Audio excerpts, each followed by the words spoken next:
நீண்ட காலமாக இலங்கை சிறைச்சாலைகளில் தடுத்து வைக்கப்பட்டிருக்கின்ற தமிழ் அரசியல் கைதிகளையும் மற்றும் புனர்வாழ்வு அளிக்கப்பட்டும் நீதிமன்ற நடவடிக்கைகளின் பிரகாரம் விடுதலை செய்யப்பட்டும் மீளவும் பயங்கரவாத தடை சட்டத்தின் கீழ் கைது செய்து சிறைகளில் தடுத்து வைக்கப்பட்டிருக்கின்றவர்களையும் விடுதலை செய்ய கூறி போராளிகள் நலம்புரி சங்கத்தினால் வடக்கு கிழக்கு மாகாணம் தழுவிய ரீதியிலே எங்களுடைய மாபெரும் கையெழுத்து சேகரிப்பு போராட்டம் ஆரம்பிக்கப்பட்டு வவுனியா மாவட்டத்தில் ஆரம்பிக்கப்பட்டு இன்று 4வது நாளாக மன்னார் மாவட்டத்திலே இன்று தினம் ஆரம்பிக்கப்பட்டிருக்கிறது.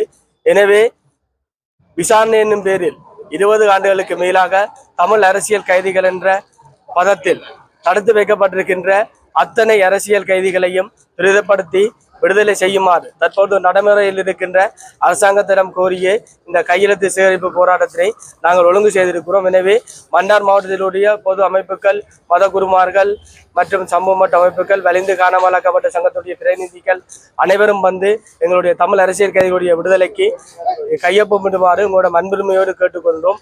அத்தோடு குறிப்பாக எங்களுடைய போராளிகள் நலம்புரி சங்கத்தினுடைய வவுனியா மாவட்ட தலைவர் திரு அரவிந்தன் அவர்களும் பயங்கரவாத தடை சட்டங்கள் தடுத்து வைக்கப்பட்டிருக்கிறார். அவருடைய விசாரணையை துரிதப்படுத்தி அவருடைய விடுதலைக்கு வலுச்சேர்க்குமாறு உங்களோட அன்புரிமையிடம் வேண்டிக் கொள்கிறோம். நன்றி.